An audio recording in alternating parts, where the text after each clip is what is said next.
I'm Peter Reinhardt. Welcome to Pizza Quest. And today, a special Pizza Quest because we've got one of my favorite people, one of my favorite guests, Meathead Goldwyn, rejoins us on Pizza Quest. And we're going to talk about everything that has to do with, his topic, meat, grilling, barbecue. He's the author of Meathead, The Science of Great Barbecue and Grilling, a best-selling book, really the go-to. It's everything you want to know. The host of AmazingRibs.com, where, by the way, Meathead, I'm amazed at how much free information you give away on that site. That's awesome. But welcome back to Pizza Quest, because before we get into all the grilling and barbecue, I want to talk with you a little bit about pizza. We'll talk about, we'll touch on how to do pizza on the grill and what makes that pizza on the grill different from grilled pizza. So welcome. Show me a barbecue lover, and I'll show you a pizza lover. You got it. All right. Well, and before we even do that, before we get into all that, for those folks who have, the very few that are left that don't know who you are or have not found AmazingRibs.com or don't know your background, could you give us kind of a little short capsule of how you ended up getting into being the guy, the most trusted source on all things grilling, barbecue, in the world? How did it happen? And how did you become Meathead? Well, it was a dark and stormy night. Yeah. I became Meathead. Funny you ask. I'm an old fart, and my dad and I used to sit and watch Archie Bunker, which was a very political sitcom in the 60s and 70s. And Archie was a bigot, and his son was a flaming liberal. And my dad and I were on different sides of the fence about Vietnam, but he wasn't a bigot. And I used to jokingly call him Archie, and he'd call me Meathead, which is what Archie called his son-in-law. Actually, it wasn't his son; his son-in-law.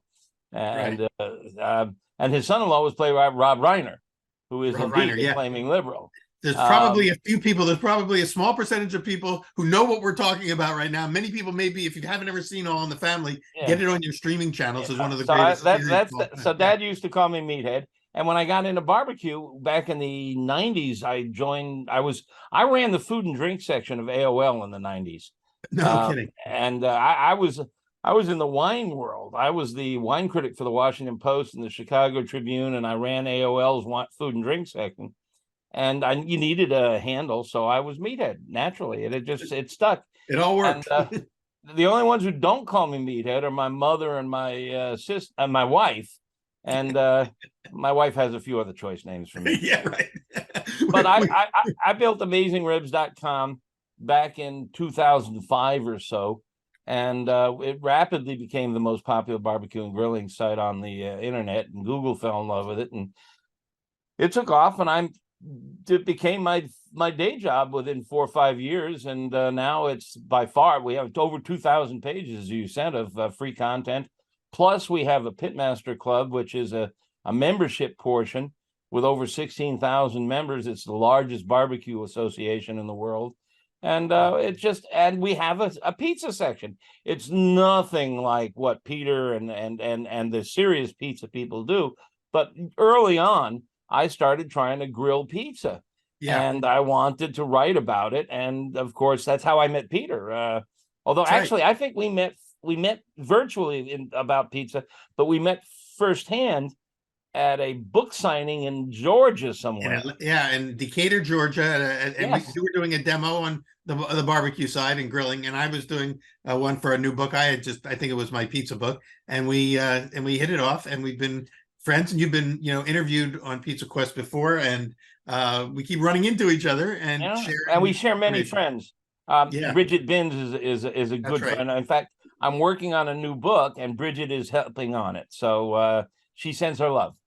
Well, thank you. Yes, I love her. And and of course, we've gone out together to eat in Chicago. When I'm in Chicago, you're based in Chicago, for those who don't know that. Right. And everybody out there, guess where we went to eat? Pizza? No. Barbecue? No. No. Ethiopian, right? Why not, right? Well, neutral ground. Yeah, but it was a great meal. Well, listen, I got it. So you mentioned pizza, that you got a pizza section on the site. By the way, I'm wearing today, I've broken with the tradition. Today, for the first time in the history of Pizza Quest, I am wearing a different t-shirt other than the Pizza Quest shirt. I'm wearing one that says Dough Whisperer. It was sent to me by our friend Joe Fugari at Tuna Bella Pizza in Seattle, one of the Seattle's famous pizzerias, wood fire pizzerias. And he sent this to me, and I love it. Dough Whisperer. So now I walk out proudly, and maybe that could be instead of being Meathead, I'll be Dough Whisperer. Well, if I don't know if this is going to show, but my business card says, let's see if I can get it up here. Barbecue Whisperer. Barbecue, but there you go. See, well, maybe we should start a Whisperers Club. So, as a fellow whisperer, you mentioned that trying to figure out how to grill pizza on the bar. Now, some of us have been to the famous restaurant in Providence, Al Forno, which is known for grilled pizza. But you told me earlier that grilled pizza is really different from pizza on the grill. How would you differentiate those? Yeah, and that's again, I come at it without your expertise and background, but I wanted to differentiate between the two because in the barbecue and grilling world, the way most people had done pizza on the grill in the early days was like they do at Al Forno, and they were, of course, the great pioneers of pizza on the grill. And pizza on the grill versus grilled pizza. Pizza on the grill is where you make your dough, you roll it out, you oil it pretty good, and you throw it on the grill. You got to keep the heat down a little bit, and you toast it on one side. Then you flip it, top it, close the lid, and try to cook what's on top. And it comes in, and you slice it up, and it's delicious. And that's grilled pizza. That's grilled pizza, yeah. Pizza on the grill is when you make a real pizza. You roll out the dough in the kitchen. You top it. You put all your meats and cheeses and sauces on there. It goes on a peel, and then you cram it onto the grill, and it cooks simultaneously top and bottom, and then as a normal pizza does. Don't you usually have like a stone or something on the grill, as opposed to putting it right on the rack? Yeah, and in the early days, we were cobbling together things. We were building little houses for the pizza. You'd put a stone down and put bricks on either side. Oh, yeah. Right. And then you put another stone over the top. You try to hang it over the back so the hot air would flow through. And we were all doing that. And on my Weber kettle, I had good luck by lifting I would put it in a metal pan, a thin metal pan, and lift it up on bricks so it was closer to the dome. Because as you know, as all your listeners know, the hardest thing about pizza on the grill or grilled pizza is getting the top and the bottom cooked at the same time. I call it simultaneous pizza-gasm. Either you burn the bottom and the top is undercooked, or you burn the top and the bottom is undercooked. Right. And that's where the mastery comes in. Can you make it happen at the same time? What did you call it? A pizza-gasm? Yeah, simultaneous pizza-gasm. Sure. It's like in sex. You got to get it done at the same time. That's the goal. So how do you do it? How do you make it happen? Well, I think you do it by the Braille system, the same as you do with sex. You got to practice. Everybody's grill, or now all these incredible pizza ovens that are on the market, you still have to dial them in. And, a slight difference in your dough and everything is off. You put a few extra scoops of sauce on top and everything is off.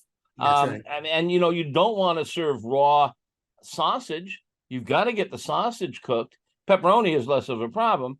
So, it is, I think, far more intricate and far more of an art than barbecue.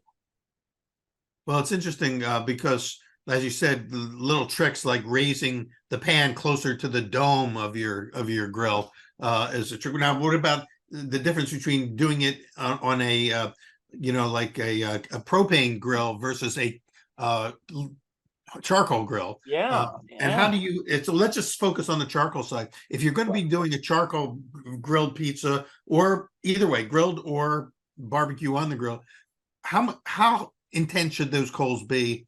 And how do you set that? All right. Well, again, it can really vary depending on your doughs and toppings. But my typical setup on a plain old Weber kettle, which you can still buy for $130. And that's how I first made my first pizza on a Weber. Yeah. I make a ring of hot coals around the rim. I put a few coals in the center to make sure that the dough cooks in the middle.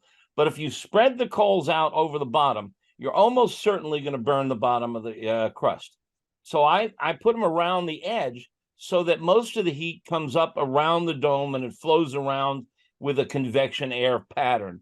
And I, as I say, I scatter a few under the center, but not many. And you got to play with it, because if you've got oil in your dough, it's going to behave differently than if you have a straight Neapolitan dough that has no oil in it. Then I stack bricks on the cooking grate, and I almost always do it on a metal pan, a thin metal pan. It can be a regular a rectangular sheet pan. My wife has these round ones that she learned to grill on. She's Italian American, and she's used those in her indoor oven for years. But I raise it up to get it closer to the dome in order to make sure the top cooks. Get that hot heat rises to the top, obviously, and then bounces back down from the dome. And anybody who's watched a real pizzaiola knows that they start the pie on the floor of the pizza oven. But often, as they check the bottom's done, and they don't think the top is, they raise it up on the peel. They hold it right up next to because a good pizza oven has that flame licking across the top. Right. So they call it doming the pizza. So they lift it into the dome, and then that intense heat, like in 5 seconds of doming, you can just char the whole top. Yeah. So, but that would be pizza on the grill. If you were doing grilled pizza and putting the dough directly on the grate, same system, the coals around the outside. Yeah, although I do that on my gas grill. It's easier to control the temperature on the gas grill than on the charcoal grill. Yeah. And you're really just toasting it. That's the whole thing. There's all this obsession over wood burning pizza ovens. I don't know if I want my pizza smoky. I don't think that that's a necessity. I think that, in fact, the greatest pizzas I've ever had don't have the smoke flavor. So the whole idea of, the early unis came out with, they were pellet burners, because they were trying to imitate your downtown wood burning pizza oven. But, those things cook in 90 seconds to 2 minutes. You're not going to get any smoke flavor. And I don't think you want smoke flavor. So I've gone, my uni is straight propane. I've got also a rock box. I've had several different makes and manufacturers. Well, it's one of the perks of being in your side of this thing, of being a repository of knowledge, is you probably get to test almost every tool that comes out. Well, in fact, there are so many out there. I've hired a friend of ours, David Joachim. You know David. Oh, yeah, David. Yeah. Isn't he one of your editors on your site? He was our full-time editor. Somebody wooed him away to a faux meat company, one of these he's now at a health food company. Wow. He's also like cranking out books like crazy. He's a prolific pizza aficionado. He's written books about pizza, and we've just hired him to test pizza ovens for us, because it's too much for me. I didn't mind it when there were only 2 or 3 out there, but I can't keep up with it. So he's getting paid now to test pizza ovens. Isn't that cool?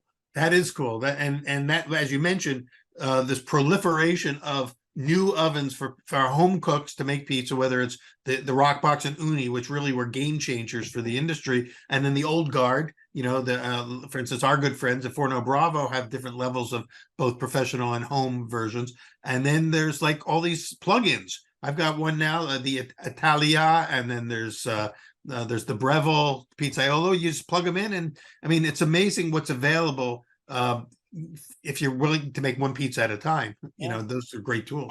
And with the advent of David now testing for us, we have maybe a dozen or so.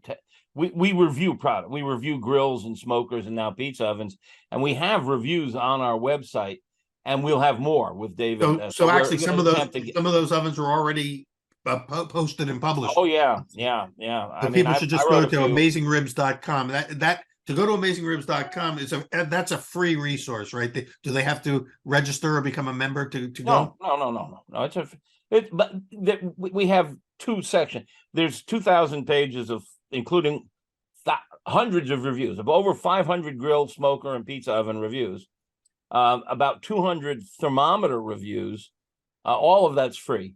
But we do have a membership portion called the Pitmaster Club, which is where the members are trading recipes and tips. A lot of really great creativity. And oh my goodness, with these new phones, the photography is just breathtaking. I mean, it's magazine quality. You know, it It's used like to your be. own private Instagram in a way. Oh my gosh, it's gorgeous. And Well, they, and I think that club is so cool because in addition to, you know, these added perks of communication and community, there's occasionally a gathering, a trip, maybe with you, meetups and things like that. So yeah, so there's been very well. We tried to do a formal one in Memphis. We had 400 people pay to come to Memphis and spend a whole week with us, or not a whole week, 3 or 4 days. And COVID got in the way, so we had to cancel that. But the members have been putting together. There was one in North Carolina a few weeks ago, and a couple in Texas. We'll have one here in Chicago. You know, they just get together and let's go out, you know, somebody's backyard and cook. Well, so now that we kind of moved into the Pitmasters and Amazing Ribs, and let's take a little break. When we come back, let's focus on grilling and barbecue, and tap your brain a little bit to share with us maybe the 10 most popular myths about barbecue and grilling, and some other little tricks. I want to get maybe the tricks of the trade that you can share with our listeners, because for many people, you know, the focus has been on pizza, but now let's bring them up to speed on grilling. You know what? It's all outdoor cooking. Exactly. Beautiful. We're with Meathead Goldwyn. You're on Pizza Quest. Come back after the break for part 2. Welcome back to Pizza Quest. I'm Peter Reinhardt, and I'm here with Meathead Goldwyn. We're having a fun conversation. Started with a little bit of pizza as usual. This is Pizza Quest, but Pizza Quest and AmazingRibs.com quest, so to speak, it's all the same quest. Well, I say it's more about the quest than it is about the pizza. It's more than about the ribs. But let's talk about AmazingRibs.com and the knowledge that you've accumulated and have shared with thousands, hundreds of thousands of people over the years. As you mentioned in part 1, Meathead, this is the largest resource, largest community of what would you call it, barbecue and grilling freaks, you know, the community, the tribe. And pizza. Yeah, and it's millions. We have we average 2 to 3 million visitors a month. That's pretty astounding in its own right. So I have a couple questions for you though, now that we've got you, and I want to like capture some of that.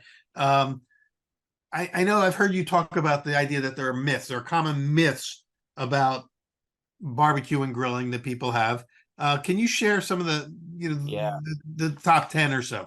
Yeah, you know, it's a lot different than pizza. Pizza, you have to go out and acquire knowledge. You got to buy a Pizza Reinhardt, Pizza Reinhardt. There you go, Peter Reinhardt book, and you got to learn about the complications and the complexity of pizza.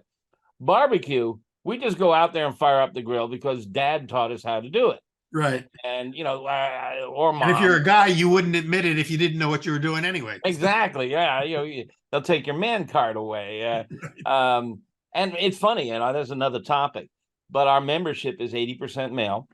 The barbecue manufacturers will tell you.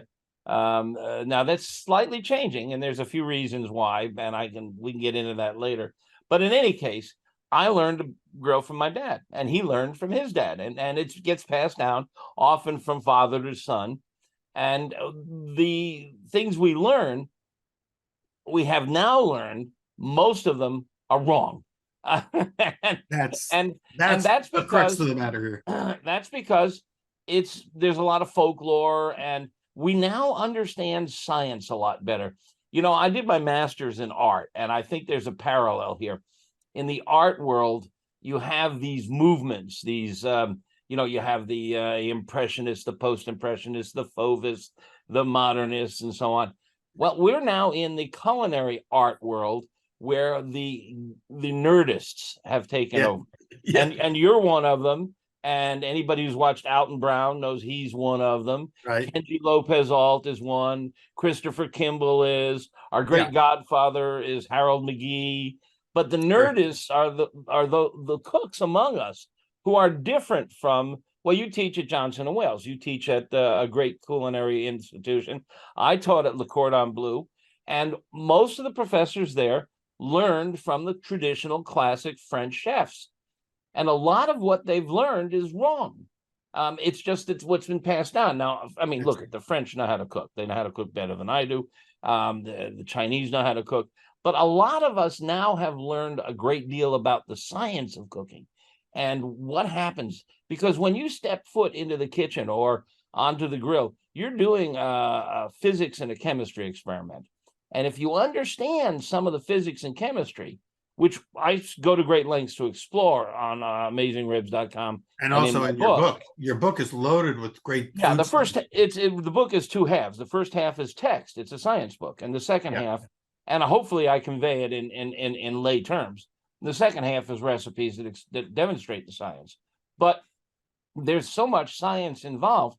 I mean, at the very core basics, I can't tell you how many barbecue people I meet who don't use thermometers. Now, this is the simplest, easiest technology on the face of the earth. This is the year 2023. A digital thermometer that will tell you precisely the temperature of that steak in 5 seconds or less. You'll never waste money on an overcooked steak. How many of your listeners here, raise your hand, have gone out and served a steak dinner and people cut into it and it's overcooked and you just have to stand there at the head of the table and go, it kind of got away from me. I went to get a beer and, look at or it's undercooked. People or it's undercooked. Medium rare, and it comes that's worse. Undercooked chicken can send grandma to the hospital. There you go. A medium rare steak, and we know because of science, they have a gadget called the Warner-Brachler machine, which is an artificial tooth, and it presses up against the meat, and it tells you how much pressure it takes to shear the surface, and they can measure the amount of moisture. We know in that range, 130 to 135 Fahrenheit is medium rare, and at that temperature, a steak is generally most delicate, most juicy, most flavorful, and so that's your target, 130 to 135. Poking it with your finger, they have websites that should know better. I've seen important culinary websites who won't go, I won't name, who keep telling you, you poke it with if your fist is open, right? If your fist is open, that's medium rare. Your thumb and your forefinger, right? Yeah, or you touch your nose. I mean, for crying out loud! I'm a little overweight. My fist is different than my wife, who exercises. A sirloin steak feels different than a filet mignon, so you can't translate from one to the other.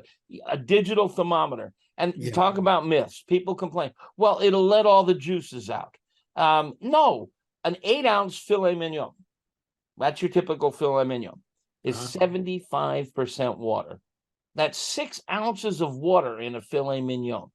Stab it with a thermometer half a dozen times, and if you lose a half a teaspoon out of 6 ounces, you're never going to notice it. In fact, while it's cooking, it's going to lose 15 to 20% or more due to evaporation and drip loss. So don't worry, poke it all you want. Get that filet mignon or that ribeye or whatever you cook to exactly the right temperature and have your guests enjoy the meal. So digital thermometers is the most important thing I can teach anyone who's getting serious about grilling. You'll never overcook or undercook. And we talked about undercooked chicken. Back in 2014, Consumer Reports bought 300 chicken breasts around the country, had them tested, and 90% had pathogenic bacteria. And of that 90%, half of them had antibiotic-resistant pathogens. Now, they all die if you cook them to a safe temperature, 160 to 165, nothing to worry about. So in other words, you're going to get bacteria, whether you like it or not. Most of the time, you're going to buy stuff, but if cooking is the real antidote, and the safety measure is cooking it properly. Yeah, my wife is a PhD microbiologist, and she worked in food safety for the FDA. And she says the term that they use is cooking is the kill step. The kill step, because there are many steps in food processing. Cooking is the kill step. Cooking kills. So you like medium rare hamburgers? They're risky because if there's contamination on the surface of the beef, which there usually is, When you grind it, it goes into the center. If Uh-huh. it's on the surface of a steak and you cook it, it's pasteurized, it's safe. But it's in the center of a hamburger. How do you get a medium rare hamburger? Cooking is the kill step. Take yourself a chuck steak, which runs about 80% lean, 20% fat, and that's a nice ratio. Dunk it in boiling water for 20 seconds. You've now pasteurized the surface. It's safe. Grind it up, cook it medium rare. Perfect. Understand the science. Huh. That's it. I So said, in other your words, mouth is open. You look like no. This is a new piece of information to me because I never thought about the idea that if you dunk the meat before you grind it, and then and all that surface bacteria that you would have ground into the meat, you've killed it so that you've made it safe. I never even thought of that. That's and how long do you have to dip it in boiling water for? Probably only 10 seconds, but I do it for 20 to be safe. So it doesn't cook the meat; it just kills. It'll cook the surface. The surface will get. But that's going to get grounded. But you're going to grind it up, and there's the ratio of surface to interior is so much more interior meat, especially if it's a thick cut. Because the problem is that when an animal is slaughtered, the whole process of slaughtering and gutting it and cleaning it almost always brings contamination to the surface of the meat. I mean, if you've got a steer hanging upside down and the guy gets his knife and slits open the guts and the guts spill out and land on the floor and it aerosolizes, or heaven forbid, they accidentally cut open the intestines and it gets on the knife or on their gloves or on the tables, you're going to get contamination almost always. If you run a test on a steak, it's almost always got some contamination. Now, a big problem is how much, and hopefully it's not much. But again, the minute you throw it on a grill or in a cast iron pan, it's pasteurized. That is such a cool trick. You've killed everything. But I love the dipping trick. That is and then it's that is very cool. Well, most bacteria die. They start, and this is another thing that a lot of people don't understand. They start dying at about 131 Fahrenheit, which is medium rare. Yeah. They start dying at 131. So you can cook something like a burger at 131, but it takes a long time to pasteurize it because it's not just temperature, it's temperature and time. And of course, this is something that the sous vide people understand. So you can cook a steak or a chicken at a low temperature over 131 and kill all bacteria, but it takes takes hours. That's why that long immersion in the circulators is important, aside from tenderizing. Yeah. If you love hollandaise sauce, you can make pasteurized eggs at home if you have a sous vide machine. Just drop the eggs into the sous vide bath. I think the temperature is 145. I got to look it up. About 140. There's one. The whites harden at one temperature and the yolks harden at a different temperature. Right. I think it's 145. Somebody really needs to know. Drop me an email, meathead@amazingribs.com, or wait for my next book. It'll be in there. But wait, before you don't leave that, you're working on a new book. I know that when I on your site, you have a number of books already out that I don't even know about, right? You have books on specific chickens or I've done a bunch of ebooks. They're ebooks, okay. But they're short and focused. Okay. I've done chicken, turkey, steak. Yeah. I've got a good one on sous vide Q. I call it sous vide Q because you start sous vide, and if you've done sous vide, it comes out of the bag, it's ugly. But if you throw it on the barbecue or the grill or the smoker, you can get beautiful flavors and color. And that's my Maillard reaction. So I've got one on sous vide Q and steak and chicken and turkey and brisket. And they're all ebooks. They're $3.99 on Amazon or Apple. And if you join our Pitmaster Club, you get them for free. Oh, there you go. So another perk for being part of the and in fact, if you buy one of our rubs and sauces, there's a QR code, and you can you can download one of the ebooks for free too. So just before we forget, I'll say it one more time for folks to write this down. If you want to be in the Pitmasters Club, it only costs what a year? It's $34.95. So for $35, you can join the Pitmaster and get a lot of perks, including a whole bunch of books that would have cost way more than $35. Yeah. So all this knowledge comes your way. We did the math. I think there's like $76 worth of freebies. Plus this is wait, there's more. This is cool. We have a bunch of manufacturers offer discounts to our members, so that's very cool. All right, so that's sort of the public service announcement part of it. Before we run out of time, I want to run through real quick a few more myths with you. So let me ask you a couple other things. That was a keeper right there. Mhm. Tell me, what do I need to know about beer can chicken? Is it Uh, is it a thing? Is it over? Is it real? Is there a value to it? What? well, first of all, before I break the hearts of all the beer can chicken lovers out there, let me tell you that your beer can chicken is wonderful. And the reason it's wonderful is it's roast chicken. It's roast chicken. Roast chicken is always wonderful. I mean, God Almighty, whether you're cooking indoors, outdoors, or whatever, it's roast chicken. It's fantastic. But the beer can has nothing to do with it. Beer can Does the beer have anything to do with it? Does the beer itself, or can it be water in the can? Well, first of all, let's talk about chicken is done at 160 to 165. What temperature does beer evaporate at? 212. It's water. Yeah. It's mostly water. So the beer is not going to evaporate. You can stick it up that chicken's butt all you want, and unless you immolate that chicken all the way up to 200 degrees, at which point it'll be black, there's no beer evaporating. And you've stuck it up the butt of the chicken, so the top of the can is exposed only to a very small amount of area in the shoulders of the top of the chicken. And even if there was any evaporation, it would only touch a small area of the chicken. Now, there's no interstate highways inside of a chicken that run from the shoulders down to the breast, down to the drumsticks. You can't get that fluid down through. It just doesn't go anywhere. In fact, the chicken is fully saturated. It's loaded with water. There's no room in there for beer. You could take that chicken and put it in a vat of beer overnight, and it might gain 2 to 3% of weight because it's fully saturated. It's like a sponge. The beer can't get in. And then who on earth wants their chicken to taste bitter like beer? Yeah, why would you want to do that? Chicken. And so the other thing is you've got a metal can. There's no way for the beer to go sideways through the sides of the metal can.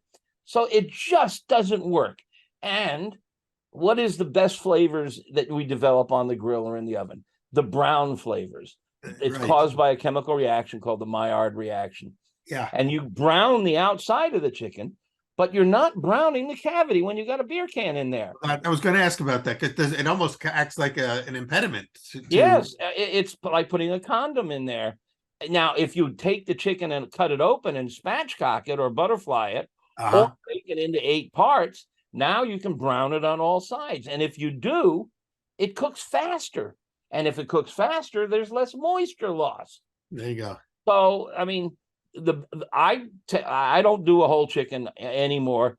Sometimes I'll do a rotisserie chicken, but most of the time I break it up because thigh meat and drumsticks are brown meat, and dark meat is best at around 170, and breast meat is around 160.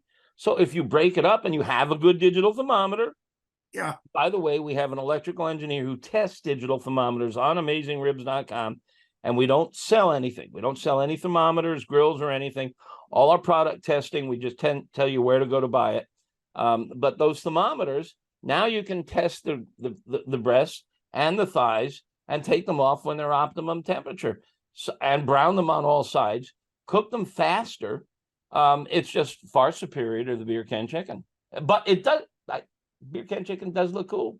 It is cool. It's fun. I think it's a great gathering. And when it first came out and became a thing, it was a great conversation starter. But right from the beginning, I'm thinking, before I even knew anything about food science, I'm thinking, is this really work? Is this the best way to do it or not? But it is kind of cool to be able to stand them up like that. All right. Yeah, I mean, it looks like a little Buddha, and you can cross its leg. You know? Right. Yeah, you put on a show, a great puppet show. A couple other questions that I have, again, for people who, the members, the long-term members who follow you know the answers to a lot of these things, but for a lot of us who are still kind of rising in our knowledge base, what about, how important is a marinade, and what do marinades do, and what's effect? Well, you're really getting to the core questions too. Again, remember, meats are about 75% water, and most meats are fully saturated. Unless they've been dried or dehydrated, there's no room for liquid in there. Okay. So you can soak meat in a marinade and not much is getting in. Now, there are a couple of things. First of all, molecules are huge. Oil, meat is water, oil and water don't mix. So typically your marinades are a vinaigrette, which has oil in it. That oil can't get in. It's oil and water don't mix. Garlic, sugar, pepper, all these molecules are huge. They can't get in. There are cracks and crevices, microscopic cracks and crevices in the surface of meat. So they can get in there. But they don't go more than, say, a 1/16 of an inch. You can marinate a chicken breast overnight, grill it up, slice it open, and take a core sample, and you won't taste any marinade. It can't get down into the core sample. Now, it is a surface treatment, and it will flavor the surface. And so as you chew it, the flavor from the surface will mix with the center. But none of that stuff gets into the center of the meat. So those of you who take your Thanksgiving turkey and get a big beer cooler and fill it with apple juice, black pepper, garlic, onion powder, paprika, salt, and everything, are wasting money. If you want those flavors on your turkey, sprinkle it on. Just take the jar and sprinkle it on. Now, there's one exception, and that's salt. Okay. Salt is the magic rock. Salt is different than anything else in your pantry. Salt is just 2 atoms, sodium and chloride. Sugar is 23 atoms and more. Right. God knows what's in garlic. They can't get in. But salt, when it gets wet, and it does get wet on the surface of the meat, it gets an electrical charge called ionization, and it can actually penetrate, and it can go deep. It can go to the center. It's slow. It takes time. So if you've got a 2-inch thick steak, it might take 2 or 3 hours if you salt it for the salt to get to the center. Once it gets to the center, though, it starts doing some cool stuff. Salt actually alters the shapes of proteins, and it actually makes protein hold on to moisture better. And the other cool thing about salt is it amplifies flavor, and it amplifies it without altering it. Garlic alters the flavor, but salt just turns up the dial to 11, and it helps hold on to moisture. So you do want to salt. Now, you don't need much. Our rule of thumb is half a teaspoon of Morton's coarse kosher salt per pound of meat. And I use Morton's coarse kosher salt, not because they paid me. They didn't pay me a penny. It's just that we wanted all of our recipes to have the same salt. So all of our recipes are standardized on Morton's coarse. And one of the reasons we did that, because it's easy to grab it and pinch it with your fingers and sprinkle it. And because there's no additives in it. So the coarse, and because it's coarse salt, it's not as concentrated as if it was table salt. Right, right. Yeah, it's about table salt is about 50% more roughly salinity than kosher salt, Morton's kosher salt. And there's a difference between Morton's kosher salt and Diamond kosher salt. And we have a table on AmazingRibs.com that gives you the formulas to translate. So if you've encountered a recipe that says use Diamond kosher salt and all you have is Morton's, you can do a adjust from the table. You can adjust accordingly. Yeah. But salt's the magic rock. And salt this raises a question, though. It sounds like from what I'm taking away from what you just said is I'd be better off, for instance, for my turkey, doing a salt rub than a brine. Yeah. Is that true? We call it a dry brine. A dry brine. I'm pretty sure I'm the one who coined the term dry brine years ago, because everybody was dunking it in a bucket full of liquid. All you need to do is the night before, because there's a lot, turkey breasts are thick and it takes a while for the salt to get in the center, is just get your salt out, whatever type of salt you want, and sprinkle it on. Sprinkle it heavier on the breasts, less on the drumstick and wings. Sprinkle it on just like you might at the table side. I like a half a teaspoon per pound ratio, and then pop it in the fridge, and it will do its magic. It will, and just overnight's enough time for it to penetrate before you pop it in the oven the next day. And that'll be as more effective than, or as effective as any kind of wet cooking it in. Interesting. But if the salt, as it's penetrating, if you also put, let's just say we're going with the brine approach, and there's pepper and other herbs and spices in there, does it carry those into the meat with it? Nope. Well, that's an important. They stay on the surface. They stay on the surface, which is fine.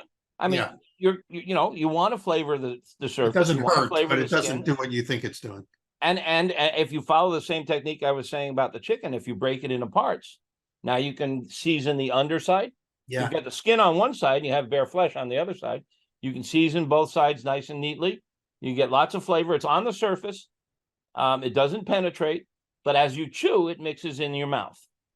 If you salt the chicken or the turkey with the skin on, will the salt penetrate through the skin and get Yes. to the meat? Yes, it's a little slower because the skin has got a lot of fat in it.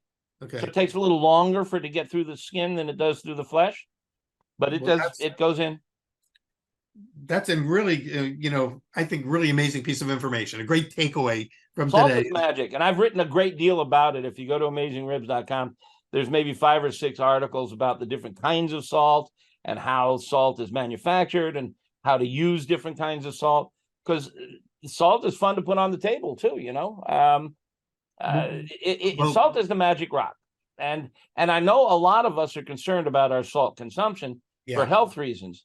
But if you're using it in the ratio I mentioned, half a teaspoon per pound, it's not as much as you're going to get at McDonald's or any kind of restaurant. Most restaurants know this. I mean, and if you undersalt, they use a lot of salt. If you don't pre-season it, then when you go to eat it, you're going to end up putting a whole bunch of salt on at the last second and get more salt. Yeah.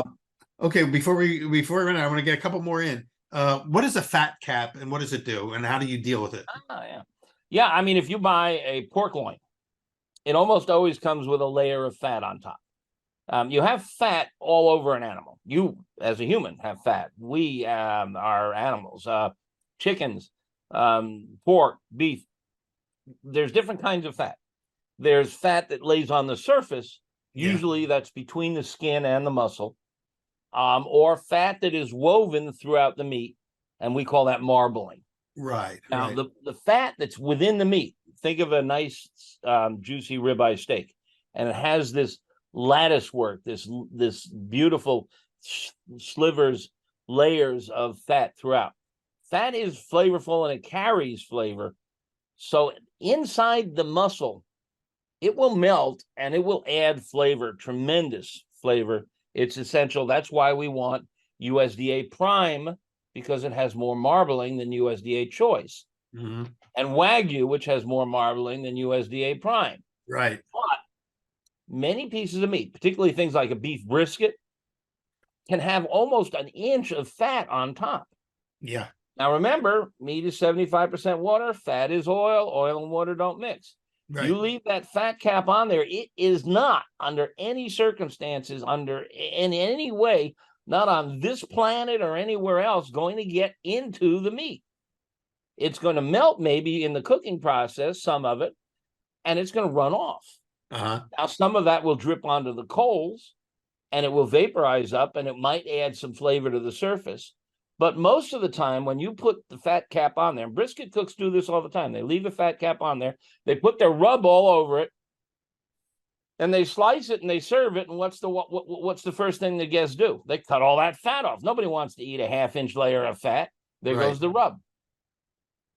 When you're doing a brisket or a pork butt, if there's a big, thick fat cap, get rid of most of it. Leave at most 1/8 to 1/4 of an inch. Then during the cooking process, that will shrink down, and people will eat a very thin sliver of fat on top of the muscle. But if you leave a big, thick fat layer, they're going to cut it off. And then you can put your rub and your seasonings onto the meat, and you can get more flavor that way. So fat caps, got to go. All right, that's a good one. Now, for people who are doing, quote, barbecue style cooking, smoking on their grills and things like that, there's a lot of myths about the wood, soaking the wood. What's the best way to create smoke? And is it important to soak your wood before you start? all the books and so many, and it's still, I mean, I watched the Food Network. They all tell you to soak the wood for a couple of hours. Folks, there's a reason they build boats out of wood, because it doesn't absorb water. I got news for you. And we've done the tests, and you can see pictures of this on the website. I've taken wood chunks the size of my fist, wood chips the size of my thumbnail, raw wood, lumber from the lumber yard. Soak them, not just for an hour, but overnight. Weigh them before, weigh them after. 3% weight gain at the most. And that's only on the surface. You cut it open and it is bone dry inside. What if you put salt in the water? Because it's dry. It's not a marinade. So it just doesn't get in. It just cannot get in. Now, you take some wet wood that's got water on the surface, and you got a charcoal grill, and you've got the grill coals. You got the coals lit, and they've all covered over with white ashes when they're at their best. And you dump them onto the grill, and now you throw wet wood on top. What happens to the temperature? Ooh, drops, You just dumped your temperature. You want to get to a temperature and be consistent, just like you are indoors. You want an even, steady temperature as best you can. And then people say, well, I throw the wet wood on the grill and it just belches smoke. I got news for you. It's steam. It's not smoke. I was just gonna say, Water converts to steam at 212 degrees. Wood converts to smoke at 500 degrees. Wood cannot begin to smoke until it gets up to 500 degrees. And it can't get to 500 degrees until the water that's on the surface evaporates. So you throw wet wood on the fire and it stops. It doesn't smoke. It can't smoke until all the water evaporates. Then it can go up to 500 and then it can start smoking. So it's not smoke. Well, don't need to soak your wood. And in fact, we know that the best flavor you get, and here's another one. People say, well, I throw wood onto the fire and it catches on fire. And I want it to smoke. You want it to catch on fire. When it catches on fire, that yellow and blue flame, consuming impurities that have funny flavors. And if you can get wood to burn with a flame, you're going to get smoke that has the best flavor. And you're going to say, but I don't see any smoke. That's because it's what we call blue smoke. The particles are so small that they don't refract light, but they have the best flavor. And so you want your wood to actually catch fire and burn to get the best flavor. Now, you'll use more wood, but wood is cheap. This is amazing. So basically, you've just given us a master class of golden nuggets, and I'm sure there are many more that we haven't even touched on. Right in the book, in the book Meathead: The Science of Great Barbecue and Grilling, but also for free. The gateway drug into the book is AmazingRibs.com, where everybody can get this knowledge for free. I know that I've used the index there and the search engines to ask specific questions. It's a phenomenal resource. And Meathead, thanks for debunking a lot of our misconceptions, conventional wisdom debunked and replaced with solid sort of scientific fact, but also culinary craft. And it sounds like that's what's driving you, is to bring those two worlds together. You know, we get a lot of letters from readers, and most of them read something like this: "You changed my life." and it makes it worth it, doesn't it? You know, when I was in high school and college, I thought, I'm going to change the world. I'm going to become an important politician or a doctor. And I had no idea that I would change the world by teaching people how to grill. But it's really happened. I get letters from people saying, when I came home from work today, the kid said, "Mom, can Dad cook?" You know, that is so cool. That's great. That's great. And you know, feeding people is an act of love. And you know this. I mean, you put a piping hot pizza in front of somebody and they're just happy and they love you for it. And, you know, if anybody who has not learned to cook owes it to themselves and the people they love to learn how to cook. It isn't hard. Peter will teach you and I'll teach you. Well, Meathead, thank you so much. It's been fun as always. It's like it always ends up at the end of our conversations with sort of love becomes the real drive theme of our conversations. Hugs. Yeah. So I look forward to seeing you in person next time we can be in the same place at the same time. Yeah. But also I know you and I've talked about, we'll continue our own conversations privately. Those of you who are listening, let your friends know, number one, to tune in, and they can pick up a master course in a short amount of time, but also get to the website, get to amazingribs.com. Is both would you say both a website and a newsletter, or how would you define? Well, there's the Pitmaster Club is a separate partition, it's a paywall, but it's an interactive environment. A website is, I send you information, you see it, you read it, you can ask a question, but it's not really interactive. The Pitmaster Club is very interactive. It's members talking to each other back and forth, what we used to call message boards. And you can take a 30-day free trial. Well, if you've got the fire in your belly that we're hearing, in this conversation today, for me to join up. Otherwise, just jump on and check it out yourself. Check out amazingribs.com and also let your friends know. Yeah, and there's pizza content in there. It's not up to your level, but there's a lot of our members are serious about pizza. Well, we always say it's as much about the quest and the journey as it is about the final product, and I think that we're on this parallel paths in that regard. Yeah, we're brothers. All right. Well, Meathead, thank you again for joining us. Thank all of you for tuning in, and we'll see you on the next episode of Pizza Quest.